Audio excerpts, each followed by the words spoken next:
Welcome to Faith Fiction and Folklore, or the Try podcast, where we try our best not to F the podcast up by spilling coffee on our laptop. Mm-hmm. And tonight we're going to listen to Jeremiah J. Johnston talking about the Shroud of Turin. And apparently he has new evidence. He was on the Cross-Examined podcast with Frank Turek. And so I thought we'd jump ahead to where he starts talking about the evidence itself, which is about 29 minutes in. 29 minutes in. Okay. All right. So If that's the video you got pulled up. Yeah.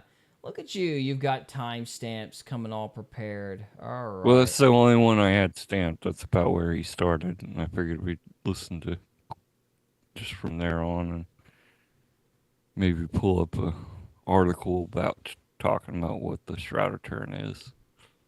Okay. Well, here we go. Let's see how it goes. End of them, they have these two barbell lead balls on them. Now, some had bones and teeth, etc. I will be right but back. Definitely the ones that were practiced in the Syrian province of Jerusalem, which, by the way, I wish I had more time. The most brutal place to be crucified was in Judea, that we have based on the history. I'm not doing some kind of Christian trance right now. We have so many victims of crucifixion, and it seems like Pontius Pilate was the most brutal based on the evidence. And so Jesus endures this flogging, as you can see on the images. And we know that there were two executioners who were whipping him, one after the other. And the ends, each whip would leave 6 puncture marks because there's 3 rawhide cords with 2 barbell lead balls at the end of it, just ripping his flesh, front and back. This was the flogging, but this wasn't enough. This is where, again, Pontius Pilate presents him and says, "Ecce homo, behold a man," and they say, "Crucify him." And when you think about it, Barabbas, and we're all Barabbas, he's the only one in history who literally Jesus took his place on the cross. Think about Barabbas for a minute. And there's that beautiful scene in The Passion of the Christ where they make eye contact, but we're all Barabbas because Jesus did it all to pay for our sin. And that's why I tell people now, and I want to say this right ahead of this, the shroud for me, I have 5 children and a wife. Every time I go to dinner now with my family, I'm charged automatic gratuity because we're a party of 7. It's annoying. So I always ask for an itemized receipt. And that's just my life, having children, and this many kiddos. The shroud is an itemized receipt, Frank, of how much Jesus loves us. When you look at all the accounting terms that are used in the Greek New Testament, we were bought. We were paid for. We were ransomed. We were redeemed. The last term that Jesus uses on the cross is a CPA term, tetelestai, in his native tongue, paid in full. And so when I look at the shroud, I see an itemized receipt of how much Jesus loves me. An infinite God had to punish sin. Otherwise, he wouldn't be infinitely just, ladies and gentlemen.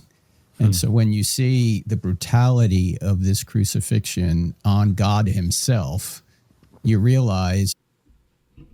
So Calix asks, what is this picture? This is a black and white negative of the Shroud of Turin. So yeah, this is like his midsection. So from like the neck down. Mm-hmm. Now, this is showing the gashes and stuff from when he got whipped. Yeah, okay, you're talking about in the back, yeah. I see Yeah, that the now. back. So yeah, they're doing photo negatives. Let me see if I can point this out. So they're talking about the lashes here. Yeah. Well, a lot of people don't think it's real. That's kind of the big controversy about the Shroud of Turin, is some people think that it's actually real, and then other people are like, no, it's just one among many of the fake artifacts that the Catholic Church did. Huh? I've actually never heard anybody say that. Say that the Shroud of Turin is real? Fake. Oh, like, a lot of people think it's fake.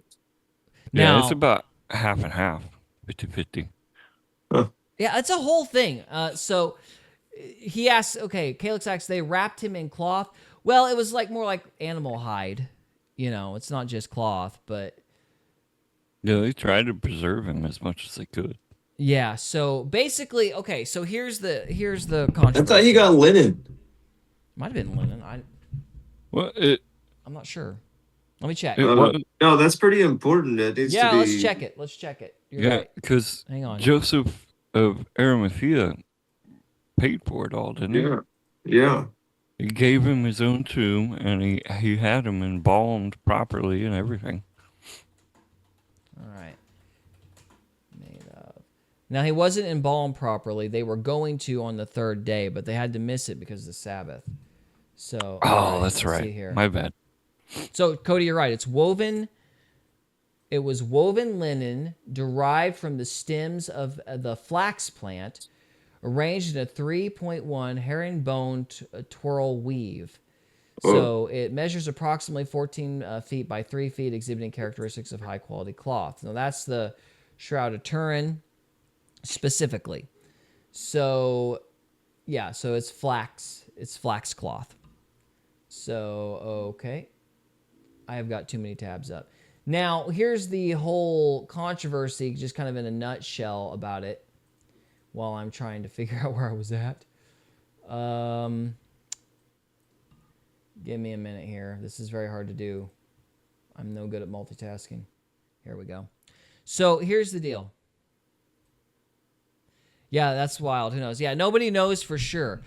But for a long time, like in the later part of the church history, there started to be this like trend of all these like religious artifacts. Like people had fragments of the cross, people had the nails, you know, people had some apostles' feet.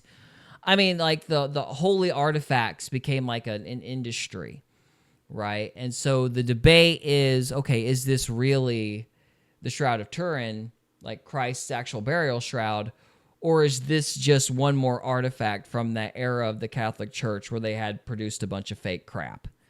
So that's what people are arguing about. I will say this, regardless of whether or not it's real, do not buy into the idiots that use the carbon dating method to try to decide that, because carbon dating is a load of crap. It's unreliable, and the scientists who were using it, they clearly had a bias against the Catholic Church. There was no way that test was ever going to be fair, regardless of whether it's legitimate or not. So now, again, I don't know if it's legitimate or not, and I really don't have a strong opinion about it. Do either of you guys really care? Because I kind of don't think About it what? is, but whether the Shroud of Turin is actually real. I mean, I think it probably is, but I mean, it's like I don't really care about it. Like it's not something that's like, what are you gonna do with it? Yeah. You're gonna It's pray just to a- it? You're gonna Yeah. what? Yeah. What? Yeah. It's just a historic artifact. Yeah. Well, I'll give some pros for it. One of the things that's a pro for it is that they can't figure out how the imprint of Christ is on there. Really? Yeah, it's not paint. They don't know how. They don't Well, know his how body that. was full of light. Yeah, well, that's what they say. Like it was like almost like an X-ray or something. Yeah, It's he So like actually- they cannot figure out how the design got on there. plasma. It was like, I think it was like the first developed picture. Yeah, he actually talks about how that would happen Yeah. later on this podcast. I don't Yeah. remember. I didn't timestamp that one, Mm-hmm. but So he does talk about that. that's a big point in its favor. They don't know how that happened. They don't know how that image got on there. It's not painted. It's not anything like that. So that's pretty compelling. So there's that. Calyx says, very weird. I agree. So let us move on. That there was no other way to Oh, remain possibly. just all and right. justify sinners than this. This is why Paul said, And there is an actual like Shroud of Turin website. You can look up all sorts of different stuff on it. It's called shroud.com. Shroud.com. There you go. Yeah, and there's all sorts of different kinds of information about the shroud on it. So what'd you say, Trevor? Shroud.com? Yeah, it's just shroud.com. Ah, here we go. Well, how about that? Hang on a minute, though. I gotta resize. I gotta resize my square. I can't. I have to constantly change this thing. Oh, OBS, I hate you. Okay, let's see. All right, hang on. Is it OBSing again? Yeah. Hang on. I'm trying to get the whole thing in there. This is the best How I can rude. do. All right, yeah, so here's the website. It's got all sorts of interesting little facts about the Shroud of Turin. Calix says, I don't know. I guess it didn't happen that long ago if was preserved. Where and how was it found? How was it found? Do you know the backstory behind how they got it, Trevor? I did when I listened to him talk about It's it. like passed down through royal families, I think. Yeah, let's see. I'm going to look that up. far as That's I know. a fascinating question. I'm sure Peter had it first. He started the church. Let's see here. How was the Shroud of Turin, oh, come on, found? So this is the explanation by AI. The Shroud of Turin first appeared in historical records around 1355 in Liry, France. It was presented by French knight Geoffrey de Charny, though how he obtained it remains unknown. It was likely a forgery. No, shut up. You don't know. Like, I don't know either, but let's not kid ourselves on that. That's not an answer to the question. All right. It's just describing it. Let's see.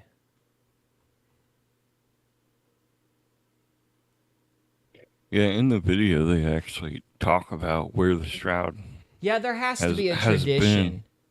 been. If you go to like 43, 44 Oh, into the video, you're wanting they me actually to talk about where it's been.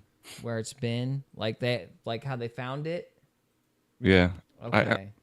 I don't remember exactly because it was last week when I listened to this. All right, hang on. I have got so many tabs. All right, so 43 minutes. Yeah, about 43. All right, we'll start at Ish. 42. Oh my gosh, these OBS. I hate you. You gotta I switch hate back. you so much, OBS. You suck so much. All right, anyway. Okay, here we go. I don't know if he's a Christian or not. He's did the Hitler Diaries. He's a CSI criminologist who spent 5 years of his life. We actually have photos in our touring. We tour with this Shroud experience across the country. We have not talked about UFOs yet. We were debating about it. Would you like us to? Because we got a bunch of tabs pulled up on it, just in case. A tab a bunch. Mr. Calix. So, yeah, we got like 5 tabs on it or something. So In the world now. He took what she said. 3M Scotch tape. Okay, I can't make this up. And he literally took all the pollens. We're here in Texas, you know, where God has a second home right now, where I'm recording, and we have pollen everywhere. Everybody's sneezing and coughing. Well, it turns out there's 58 pollen spores on the Shroud.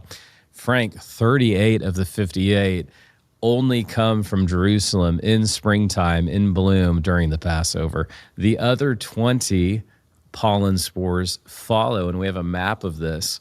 They follow the tracing of the Shroud throughout history. It's we will do so then. Yes, we will talk about UFOs here in a little. Yeah.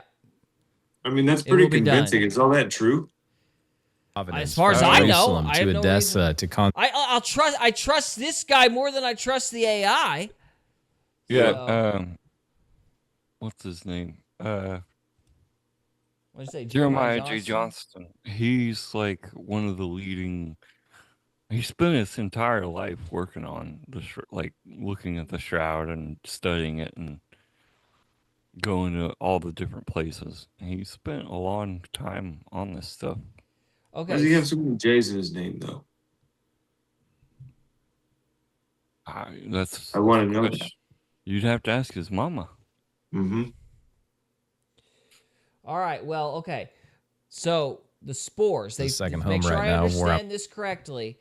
They tracked the spores, and it's brought them to the Middle East. That means that it went to the Middle East. Did I get that right? That's what he said. Yeah. All right. Okay. Make sure we got that correct. recording, and we have pollen everywhere. Yes. Everybody's sneezing and coughing. Well, it turns out there's 58 pollen spores on the shroud. Frank, 38 of the 58 only come from Jerusalem in springtime, in bloom during the Passover. The other 20 pollen spores follow, and we have a map of this.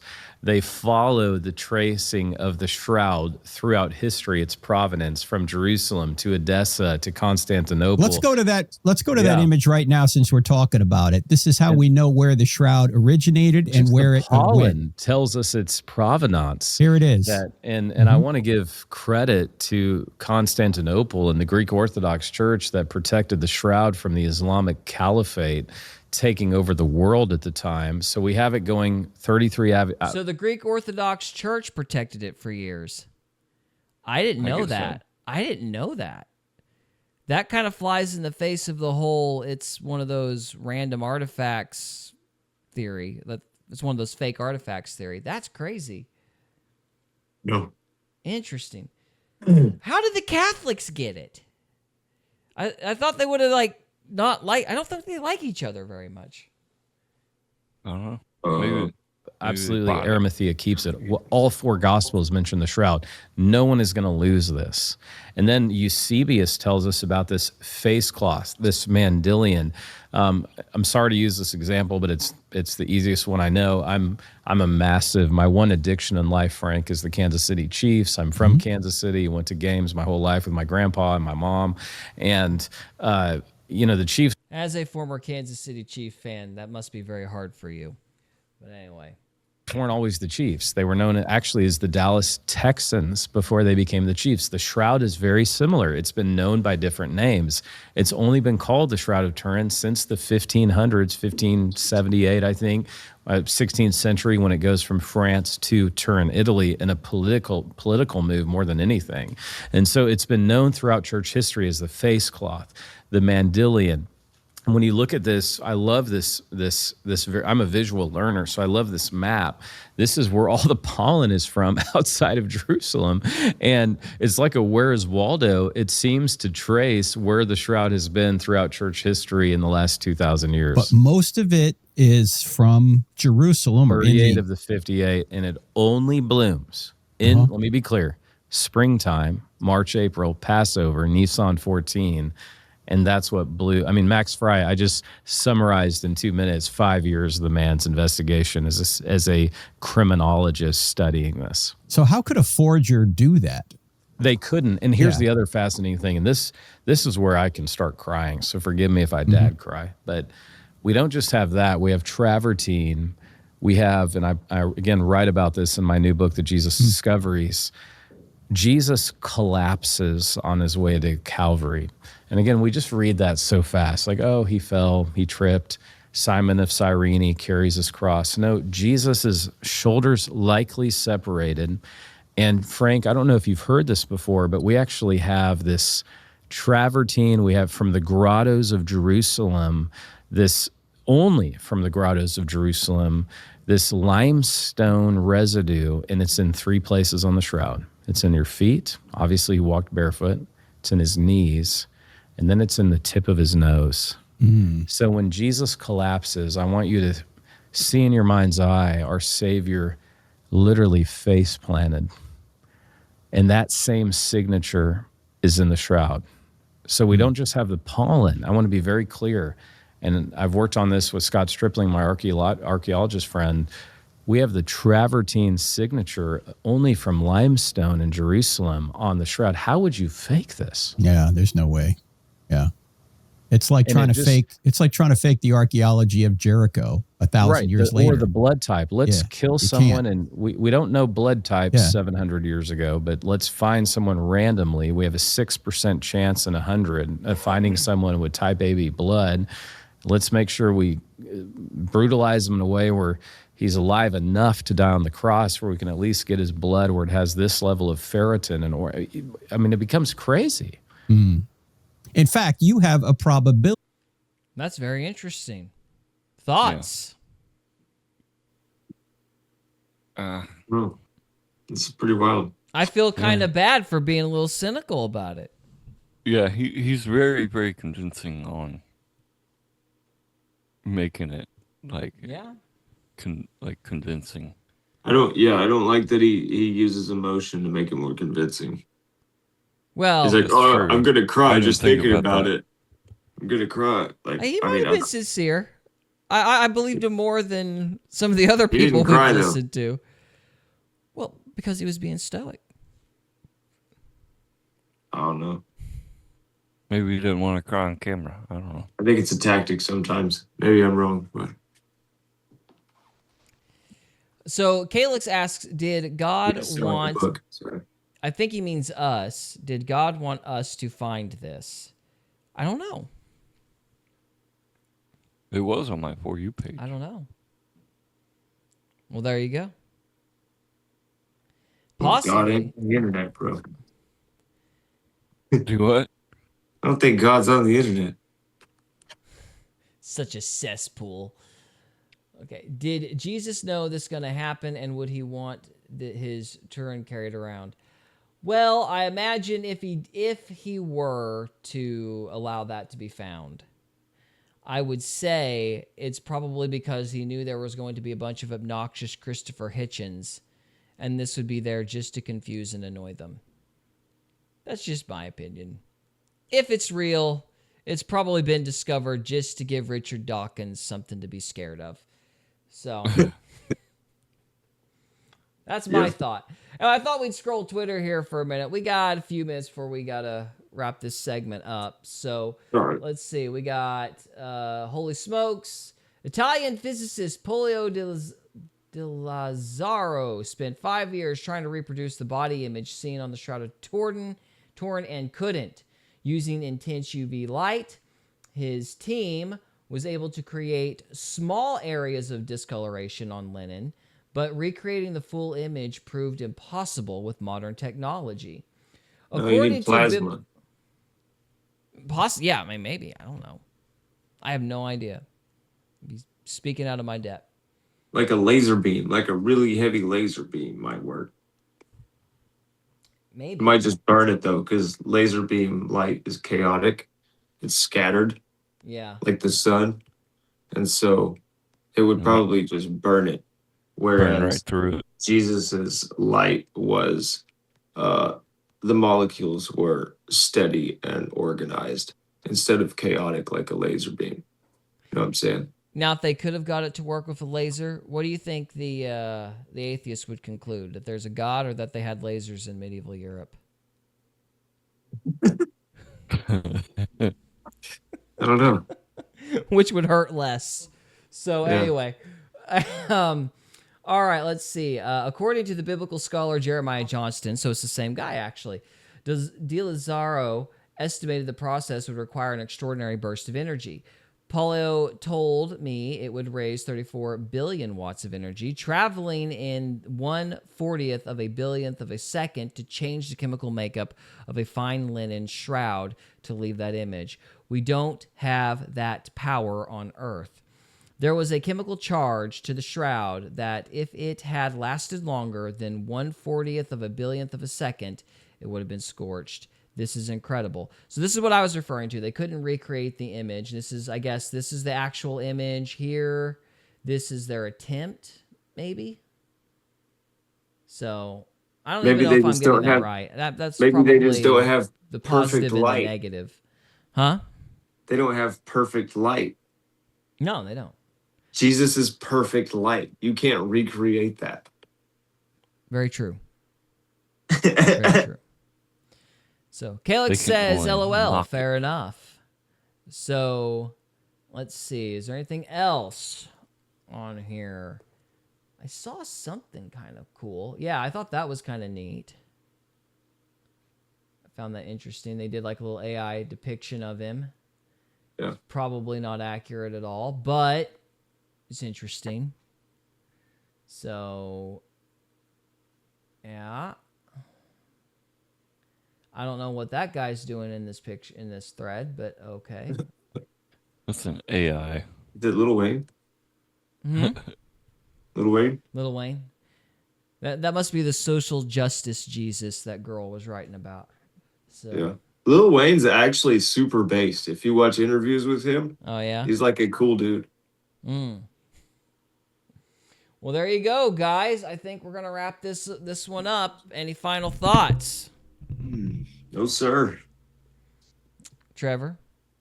When I first started listening to that podcast, I wasn't quite sure about the Shroud, but after listening to Jeremiah, I was like, yeah, it's quite a possibility that Yeah. it's real.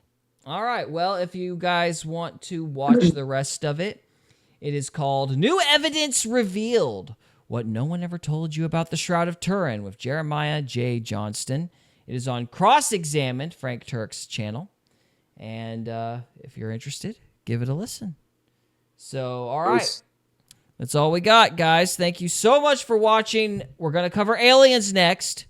So if you're on the live stream, stay with us. If you are watching this after the fact, thank you so much for watching. Like, share, subscribe, give us attention. We'll see you next time. Later. We hope you enjoyed this episode of Faith, Fiction, and Folklore. If you did, we would love it if you would subscribe to us on YouTube or follow us on Rumble. We can also be found on X, Instagram, and Facebook. And we are available on Spotify, Apple Podcasts, Amazon Music, and iHeartRadio. Thank you again very much for listening, and we'll see you next time.